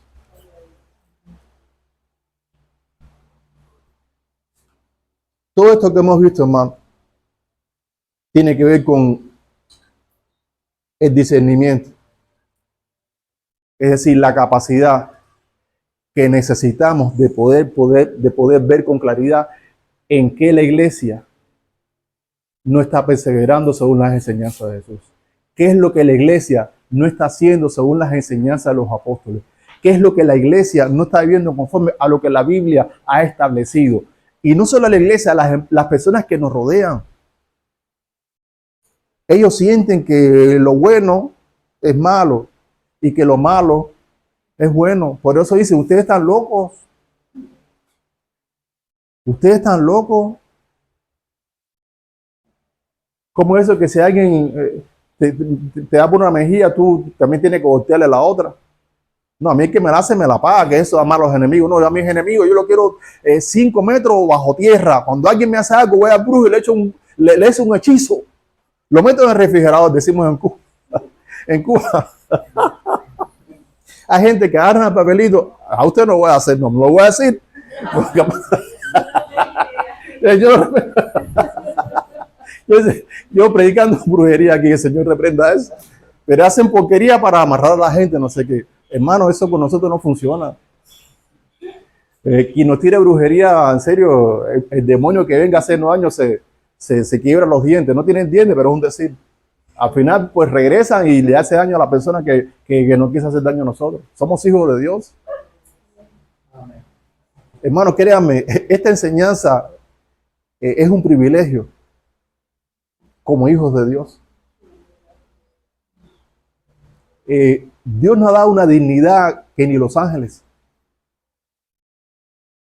Yo creo que, Señor, lo digo con respeto, a los seres creados por Dios que Dios más apapacha es al ser humano. Es decir, Dios nos tiene un cariño tremendo. El único ser creado por Dios, hecho a su imagen y su semejanza, conforme a la Biblia, somos nosotros. ¿Y qué hicimos? Pregúntele a Adán y Eva. ¿Y qué hicimos nosotros? Lo mismo. Pero fíjense que a Dios no le bastó eso. Cristo murió por nosotros. Dios no ha hecho eso por ningún otro ser. Entonces, Dios no tiene una consideración tremenda. Por eso se hace necesario que nosotros respondamos a qué? A ese amor de Dios. Si fuimos hechos para la imagen y semejanza de Dios, y después del pecado que cometimos, Dios quiere sacarnos de ahí por medio de la muerte de Jesucristo y de lo que Cristo hizo en la cruz. ¿Qué tenemos que hacer? Colaborar con Dios en eso. ¿Cómo? Ayudando a las personas que estamos viendo, que no están viviendo con maldad, confrontarlo. Por eso hay que ver con claridad que las personas están haciendo mal para nosotros hacerlo. Ahora, yo aclaro, hermano, esta enseñanza no es para conocerla. Esto es una enseñanza práctica para vivirla. Hay hermanos que me dicen, hermano, quiero hablar con el pastor. ¿Qué pasó, hermano? ¿Qué pasó? Es que hay un hermano ahí que, ajá, sí. Y entonces lo vi, ajá, sí. Y vi que cruzó, ajá, y que se metió, ajá, ajá. Entonces, hermano, para que usted lo conozca, hable con el hermano. Yo no lo vi. Cuando el hermano me vea, lo primero que me va a preguntar, ¿y quién le fue con el chisme? ¿Y quién le dijo, páramelo aquí? Entonces vas a quedar como chismoso. Mejor ve, ya que Dios te usó a ti para que viera el hermano, y confróntalo como ya hoy se te está enseñando. ¿Cuándo estás escuchando lo que Dios está diciendo? Amén. Muy bien, muy bien. Bueno, el último punto, no se me relajen mucho tampoco, porque si no, el último punto nos vamos a relajar. No. Usted sigue apresto, que Dios siga hablando. ¿Qué necesitamos aprender para confrontar a los miembros de la iglesia? Bueno, en cuarto lugar, confrontar con misericordia y con verdad. Yo percibo, viendo el contexto donde regresamos a Gálatas 2, yo percibo que Pablo tuvo misericordia de la mayoría de los hermanos cuando decidió corregir solamente a Pedro, pero delante de todos. Es decir, en vez de Pablo llamarlo uno por uno, mejor Dios, ¿sabe qué, Pedro? Ven, párate aquí. Y Pedro, ¿por qué tú? Y mientras él hablaba a Pedro, todos escuchaban lo que Pablo le estaba corrigiendo a Pedro, que también estaban haciendo ellos. Entonces, de cierta manera, yo percibo, espero no estar equivocado, que eso fue una forma de que ellos recibieran misericordia. Porque pregunto, ¿a quién le gustaría ser confrontado por un líder espiritual? Pues a nadie. Mejor, mira, ya si confrontó a aquel, mejor yo corrijo, para cuando él venga ya, yo lo hacía, pero ya corregí. Pienso que eso fue lo que hizo en este caso el apóstol Pablo. Ahora bien, necesitamos, hermanos, aprender a confrontar con misericordia. Confrontar no es criticar. Y hay gente que cuando te ven haciendo algo malo, dicen, este es mi día. Yo lo siento así, ¿no? Porque los pastores, pues obvio,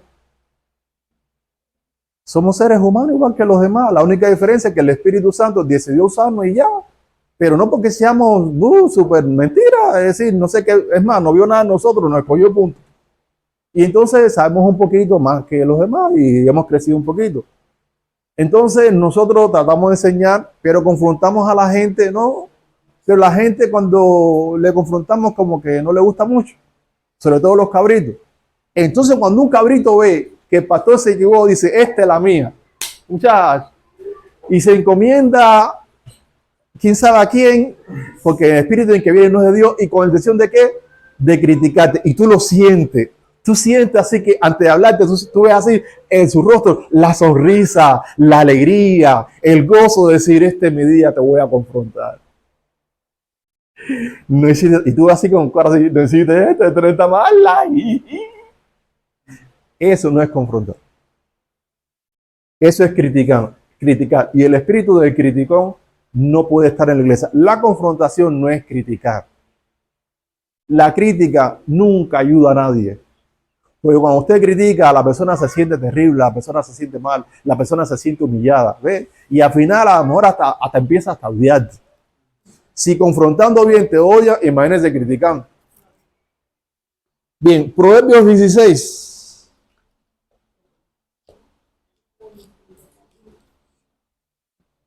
Está después de Salmos, Proverbios.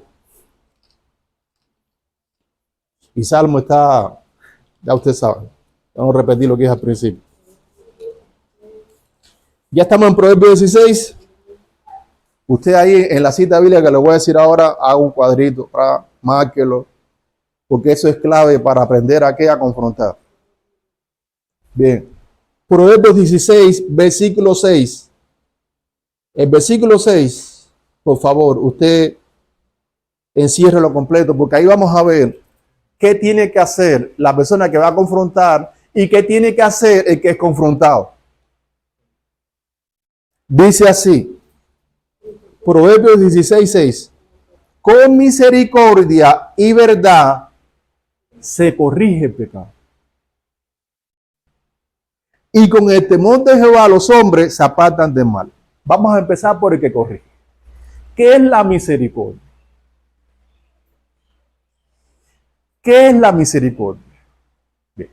En este caso, pregunto, cuando alguien hace algo que te afecta, algo que no te gusta, algo que le has dicho como 50,000 veces que no haga, ¿qué produce eso en tu corazón? ¿Qué sentir te pone la carne? ¿Gozo?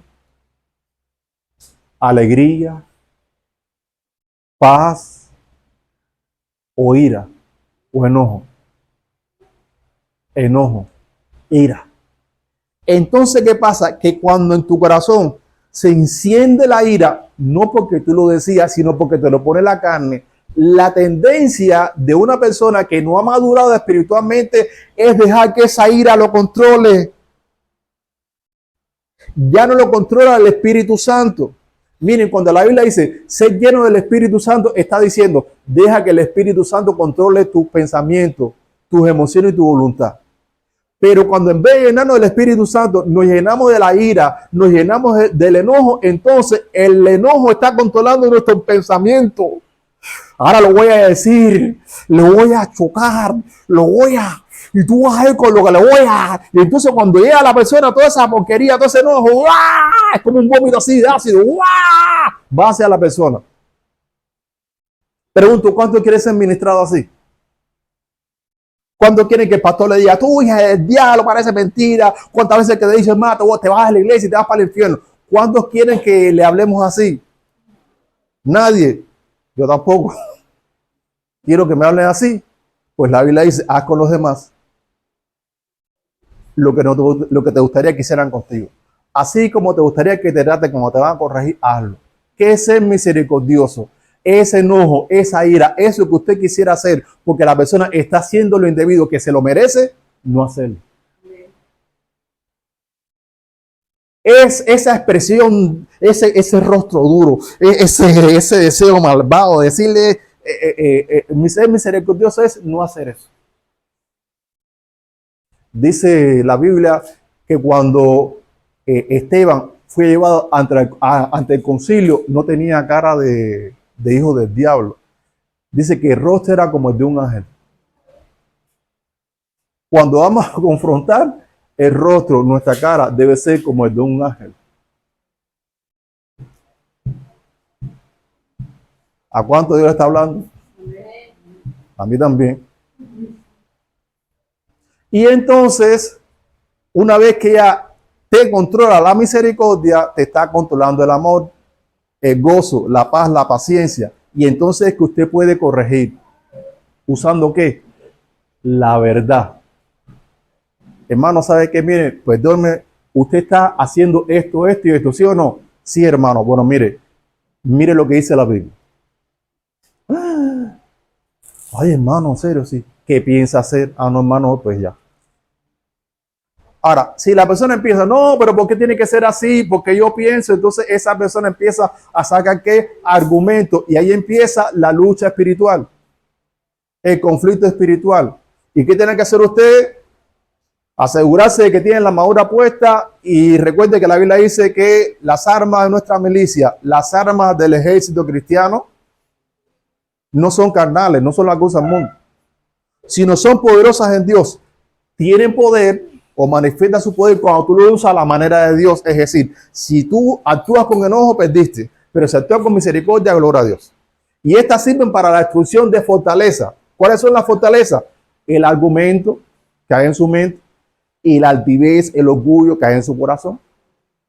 Entonces usted va a usar el arma de Dios para combatir eso. ¿Cuál es el arma ofensiva del cristiano? La espada del Espíritu. ¿Y qué es la espada del Espíritu? El Espíritu Santo hablando a través de ti. Hermano, ¿cómo que? Sí. El Padre hablaba a través de Jesús. El Espíritu Santo hablaba a través de Jesús.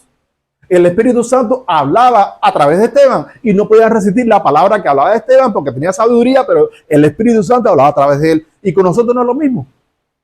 Porque Cristo dijo, van a ser llevados ante líderes espirituales y lo van a querer confrontar, pero usted no se preocupe por lo que tiene que decir, porque en ese mimitico momento, ahí mismo, usted va a abrir su boca y el Espíritu Santo le va a decir, le va a dar lo que tiene que decir.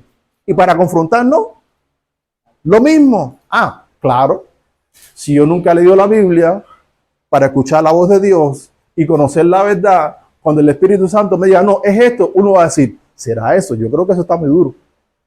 ¿Será así? Entonces no puedes ser guiado por el Espíritu Santo porque tú mismo estás ciego. Y un ciego no puede abrir los ojos a otro ciego, pero eso es lo que hay que hacer y conocer la verdad. Pero en el punto en que estamos hablando de una persona que ya conoce la verdad y entonces confronta a esa persona con la verdad. Mira, tú estás pensando así, tu deseo es este, tu sentimiento es este y tu comportamiento es este. Ahora, mira, la Biblia dice que tú tienes que pensar así, que tú tienes que sentir así, que tú tienes que desear así y que tú tienes que comportarte así. Entonces te pregunto, ¿lo que dice la Biblia coincide con lo que tú estás viviendo? No, pero lo que pasa, bueno, mira, es que también la Biblia dice, no, pero la Biblia, bueno, está bien, entonces lo dejamos ahí. Pero si la persona es de Dios, algo va a pasar. ¿Qué va a pasar? ¿Qué dice a continuación el versículo 6? Repito, con misericordia y verdad se corrige el pecado y con el temor de Jehová, ¿los hombres qué?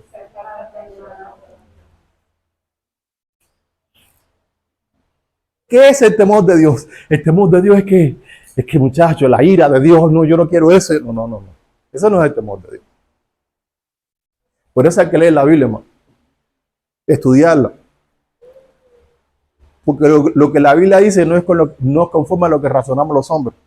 Y menos lo que sentimos en nuestro corazón, porque el corazón del hombre es engañoso. Vamos a ver qué dice ahí mismo Proverbios, pero capítulo 8.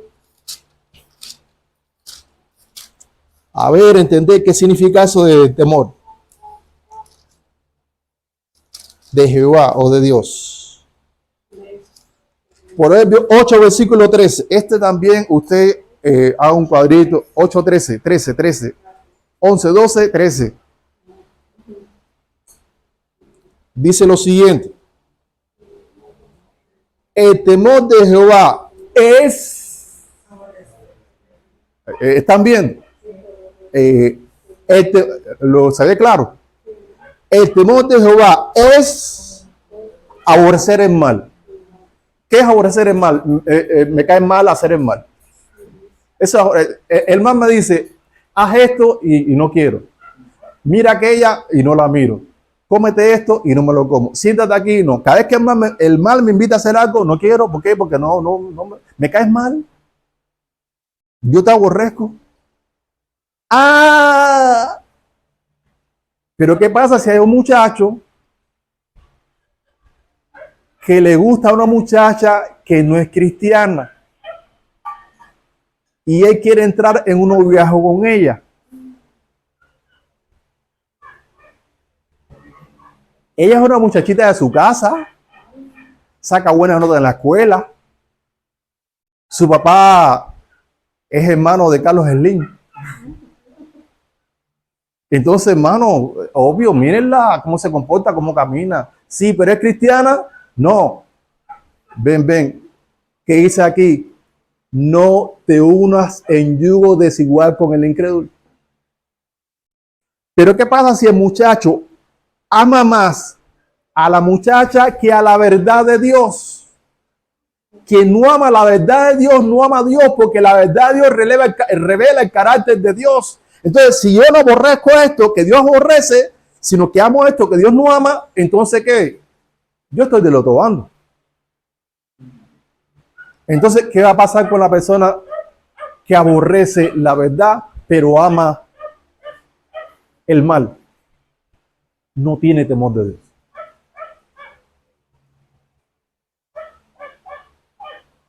Hay iglesias donde hay personas que vinieron a Cristo, y puede ser que aquí también, porque Cristo me va a ayudar con mi hijo, con mi enfermedad y con mi familia, no sé qué. Es decir, vino a Dios porque ve en Dios algo así como, es más, esta persona se siente como Aladino. Aladino venía y flotaba la lámpara, salía el genio y decía el genio, ¿qué quieres? ¿Qué deseo quiere que te conceda? Y Aladino le decía y el genio hacía. Dios no es como el genio de la lámpara maravillosa que usted viene a pedirle lo que usted quiere. No, usted tiene que pedirle a Dios lo que Él quiere que usted reciba. Si usted viene a pedirle a Dios algo que Él no quiere que usted reciba, ¿se lo va a dar? No. Entonces, viene a orar a Dios para que Dios le revele que usted necesita y usted ora por eso y Dios se lo da. Si no entendió, no se preocupe. Próximamente vamos a dar un estudio profundo acerca de lo que es la oración. Porque necesitamos también aprender a orar como Cristo oraba, para poder recibir como Cristo recibía. Ahora bien, ¿qué más se dice aquí acerca de quien aborrece el mal? Estamos en el versículo 13. El temor de Jehová es aborrecer el mal. Ahora miren, la soberbia. ¿Qué es la soberbia? Yo sé más que Dios.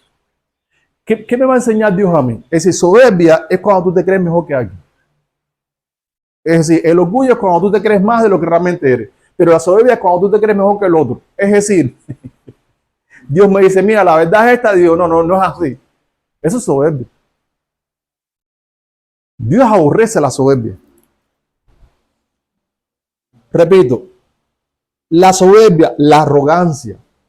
No, porque yo sé, no, porque yo puedo, no, porque yo a la verdad, yo cuando quiero, yo sí, yo le entro, yo... Y el mal camino, ¿qué es el mal camino? Aquí la Biblia cuando habla camino, habla de cómo estamos viviendo, de cómo estamos haciendo las cosas. ¿Te sientes bien? No. De cómo, no, porque usted sabe, cuando era embarazada en la iglesia, que es la princesa, y pórtate bien, porque si no te arrepentimos. Te entendía mal, yo te entendí. Entonces, yo me empato aquí, leo, ¿no? El mal camino. Es decir, cuando la Biblia habla de camino, se refiere a cómo vivimos. Hay caminos que al hombre le parece derecho. ¿Ve? Hay maneras de vivir que al hombre le parece derecho, pero su fin es destrucción y muerte. Es decir, en ese camino te vas a destruir y te vas a morir. Si tú estás mirando a la vecina y tu mujer nada más está viendo telenovela, que el muchachito que está fuertecito, que no sé qué, Todo eso se está llenando el alma hasta que de pronto un día dice la mujer, es que mi esposo está más panzón. Yo quiero uno como el de la telenovela. Y el tipo, y no, yo quiero uno como la vecina. Y al final, ¿qué? Divorcio. Porque ellos vivían ese camino pensando que eso no tenía que ver, no tiene nada de malo estar mirando y vacilando al tipo de la telenovela. Que tiene de malo? Pues lo que tiene de malo es que te está corrompiendo el alma, porque se llama codiciar lo que no es tuyo. Y la codicia es pecado. Entonces llega un momento que eso te ata, te controla y te lleva a hacer lo que a Dios no le agrada. Y se destruye el matrimonio. Porque hay caminos que al hombre le parecen derechos, pero su fin es destrucción y muerte. Ahora, dice la Biblia que Dios, dice la soberbia y la arrogancia y el mal camino, y la boca perversa. ¿Qué es la boca perversa? La boca perversa es la boca que se abre para hablar maldad. Cuando una persona hace chistes indecentes de doble sentido, cuando una persona está en el chisme, cuando una persona habla con enojo, con ira, Dios, ¿qué dice de eso? Lo aborrece. Entonces, imagínate una persona soberbia, activa, que vive como le da la gana, que habla como él quiere. Pregunto, ¿Dios aborrecerá a esa persona? Hermano, la Biblia dice que Dios ama al pecador. Yo no he encontrado ese texto.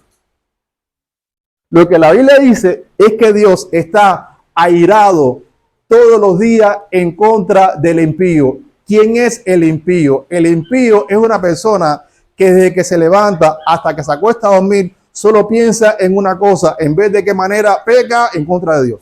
Solo que él no está consciente de eso. Él no está consciente que odia a Dios, aunque sabe que no quiere hacer la voluntad de Dios, pero no entiende que cuando él vive así está odiando a Dios. Porque al vivir para satisfacer solamente los deseos de su carne, dice la Biblia que la carne busca una sola cosa: ponernos en enemistad en contra de Dios. Entonces, cuando lo que me mueve a hacer la voluntad de Dios es el deseo de mi carne, el final va a ser que yo voy a tener una relación con Dios de rechazo y de odio. Te rechazo, Dios, te odio. ¿Cómo que? Sí, pero si yo no odio a Dios, sí, tú no, pero tu comportamiento sí. Con tu comportamiento, cuando Dios te dice, es por aquí, y tú dices, no, es por allá, tú le estás diciendo al Espíritu Santo, ¿sabes qué? Vete. No te quiero, no me mande.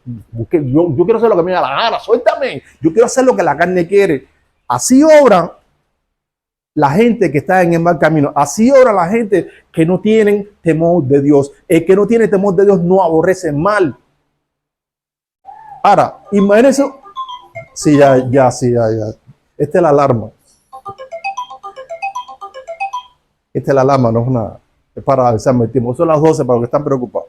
Bien, entonces, si realmente yo amo a Dios, voy a tener temor de Dios, voy a aborrecer el mal. Entonces, cuando venga alguien y me confronte con misericordia y con verdad, ¿qué voy a hacer? Algunos están así mirando como diciendo, te estoy mirando, pero ya estoy en otro lado. Estoy mirando, pero me quedé concentrado en que es hora de terminar ya. Bueno, espero que no sea así. Repito, con misericordia y verdad se corrige el pecado. Usted se enoja, usted se aira, pero no permite que se lo controle. Sino usted con amor, con gozo, con paz va a controlar a esa persona, enseñándole que lo que él está haciendo no coincide con ¿qué? Con la verdad. Y si esa persona tiene temor de Dios porque aborrece el mal y ella detesta la altivez, detesta la soberbia, ama el buen camino, cuando reciba esa información, ¿qué va a hacer? Dice, pues hermano, gracias y perdóname. Y va a venir a Dios, Señor, perdóname, y va a cambiar. Para que una iglesia crezca sana, se necesita estas dos cosas. Personas que sepan confrontar con misericordia y verdad. Y personas que cuando sean confrontadas, aborrezcan el mal. Y que no sean activos. Y que no quieran seguir en su camino malévolo. Y que no hablen cosas perversas, sino que cuando hablen sea conforme a lo que dice la palabra del Señor. Esto es lo cuarto que necesitamos conocer. ¿Para qué? Para poder aprender a confrontar. Es decir, confrontar con misericordia y con la verdad. Bueno, hermanos, hemos visto 4 cosas que se necesitan hoy, ¿no? Para poder aprender a confrontar a la iglesia. Con esto terminamos. Se cree que un santo, hablo de la iglesia cristiana, no de la iglesia católica. En la iglesia cristiana, la iglesia evangélica, aquellos que vivimos conforme a la Biblia y vemos lo que dice la Biblia, se cree de que un santo es una persona donde Cristo ha tomado la decisión de vivir en él.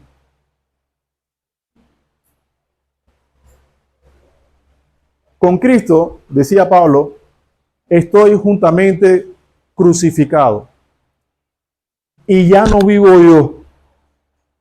¿Más vive quién? ¿Esto es literal o esto es simbólico? Bueno.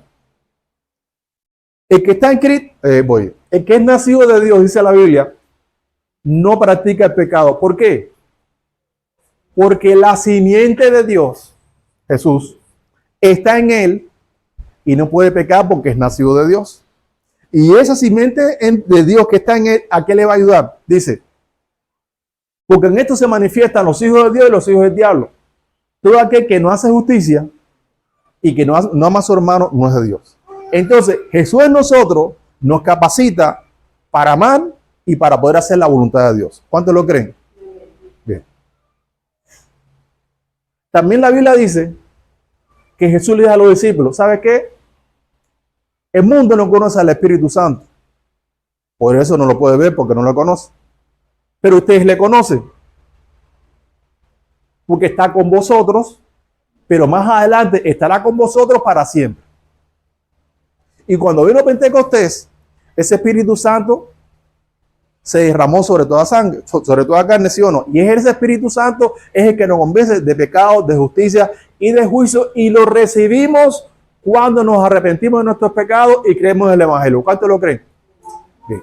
Entonces, ese Espíritu Santo viene en representación ¿de quién? De Jesús. Es decir, todas las cosas que Cristo quiere que nosotros hagamos, el Espíritu Santo nos las va a hacer saber, y el Espíritu Santo en nosotros nos va a vivir la vida, nos va a ayudar la vida que viviría Jesús si estuviera en nuestro lugar. ¿Estamos entendiendo eso? Bien. ¿Cuántos queremos que Cristo viva en nosotros?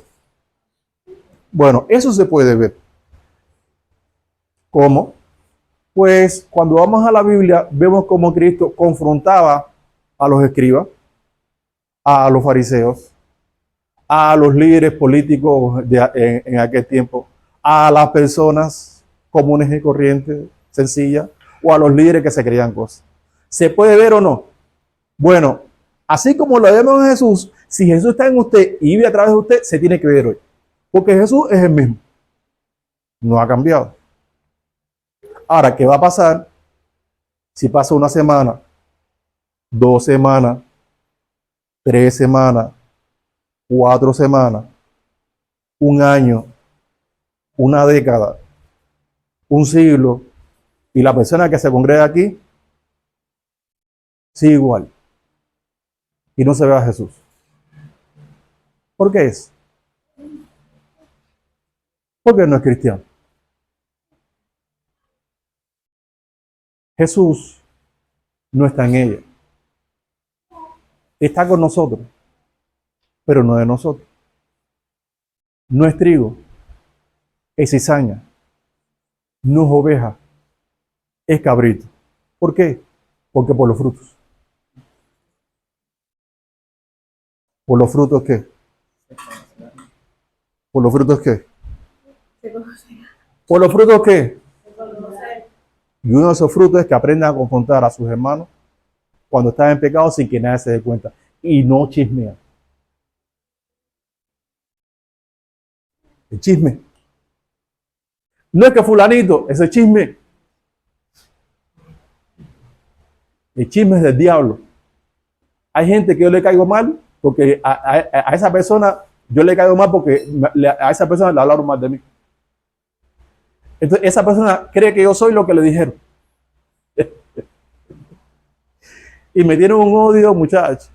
porque piensan que soy lo que le digo a esa persona. Ahora, a mí no me afecta porque a fin de cuentas yo no vivo para agradar a los hombres, yo vivo para agradar a Dios. Es decir, antes eso a mí me afectaba, pero la verdad, hermano, ahora eso a mí no me afecta absolutamente nada, porque yo no vivo para buscar la aceptación de la gente. Yo no vivo para buscar la aceptación de la gente. Yo vivo para buscar la aprobación y la aceptación de Dios. Usted haga lo mismo. Pero si no le gusta que hable más de usted, usted tampoco habla más de la gente. Y aprenda a confrontar. No hacerlo, ahora sí. No hacerlo es de cobardes. No confrontar a una persona que usted sabe que si no la confronta se va a ir para el infierno, eso es de cobardes.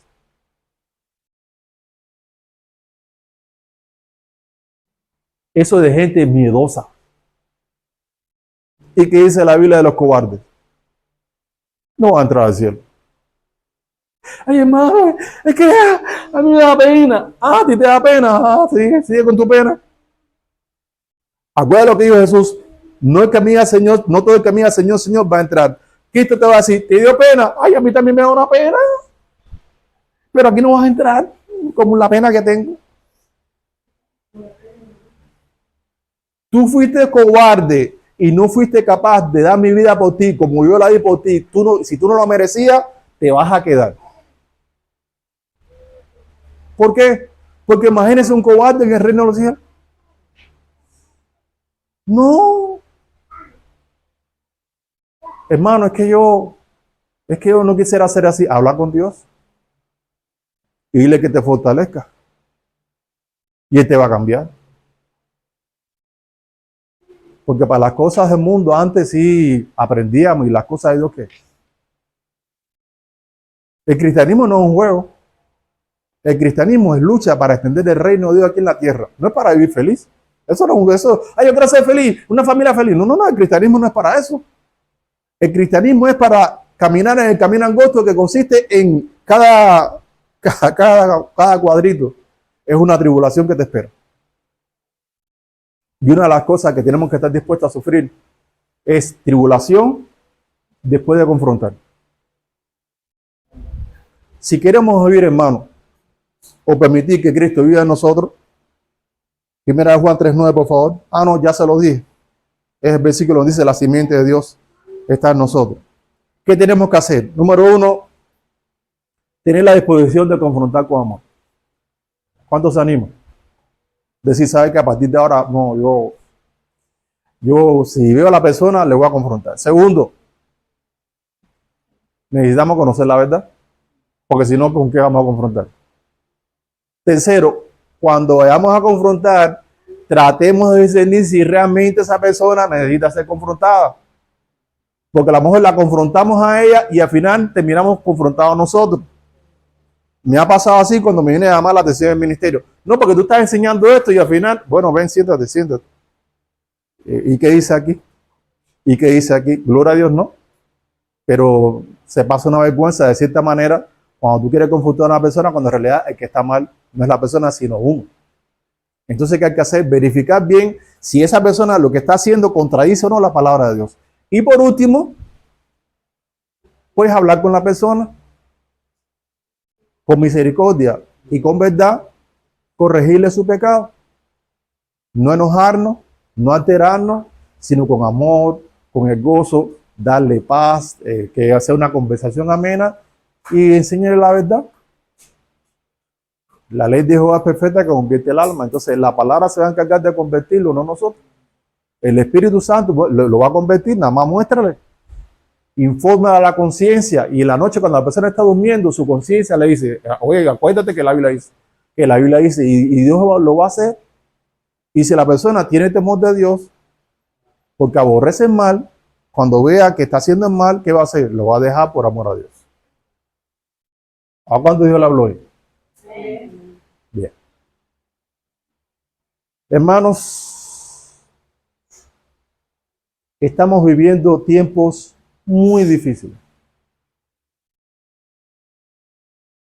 A nivel mundial, la iglesia cristiana es un desastre. Pero gracias a Dios que Dios siempre tiene su remanente.